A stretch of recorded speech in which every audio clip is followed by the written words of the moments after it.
What if I told you that your business might be breaking employment law right now and you wouldn't even know it?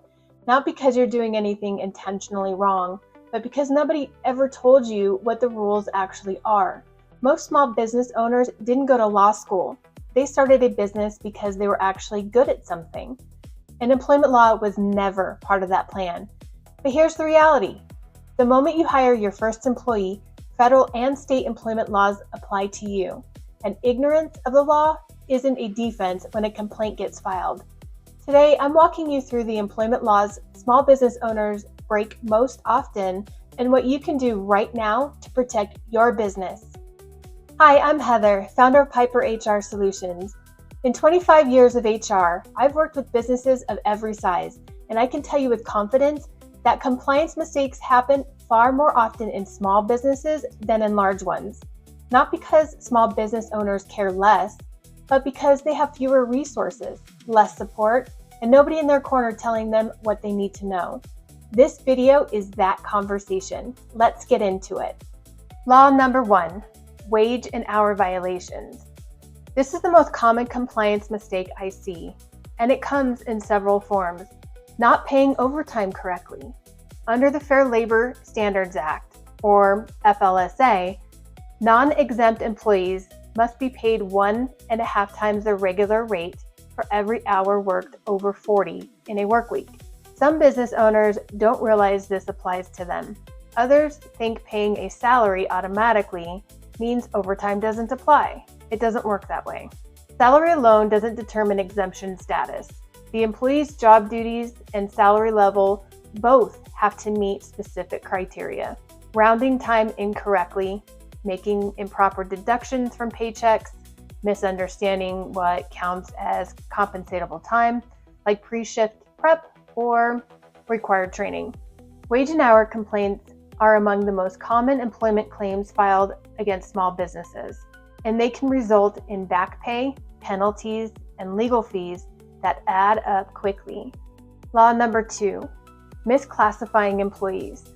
We covered this in depth in our last video, but it belongs here too because it's that important. Calling someone an independent contractor when they function as an employee is a compliance violation. If you missed that video, I'll link it here because understanding classification correctly could save your business thousands of dollars. Law number 3, ignoring leave laws. Federal and state leave laws are one of the most rapidly evolving areas of employment law, and small business owners often don't realize how many apply to them. The Family Medical Leave Act, or FMLA, applies to businesses with 50 or more employees, but most states have their own family and medical leave laws that kick in at a much smaller threshold. Some states require paid sick leave, even for small employers.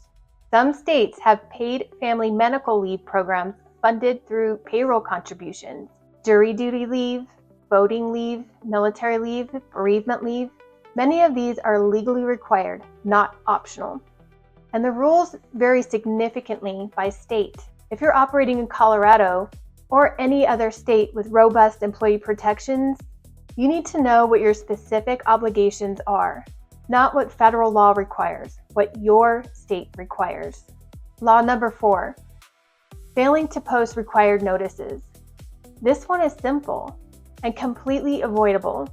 Federal and state law require employers to display certain notices in the workplace where employees can see them. The federal posters cover things like minimum wage, OSHA, safety rights, anti-discrimination protections, and the Family Medical Leave Act. Most states have additional required postings on top of that. These posters must be current. An outdated poster is treated the same as no poster at all. And yes, employers get fined for this. It sounds minor, but it's one of the most easiest compliance boxes to check and one of the most commonly missed. Law number 5, handling terminations incorrectly. A termination is one of the highest risk moments in the employment relationship, and small business owners often handle it without any guidance, which creates significant legal exposure. A few of the most common mistakes: not documenting performance issues before termination. If you can't show a paper trail of warnings, coaching conversations, In performance discussions, a termination can look retaliatory or discriminatory, even when it isn't. Violating final paycheck laws. Most states have specific rules about when a terminated employee must receive their final paycheck. In some states, it's immediate. In others, it's the next regular payday.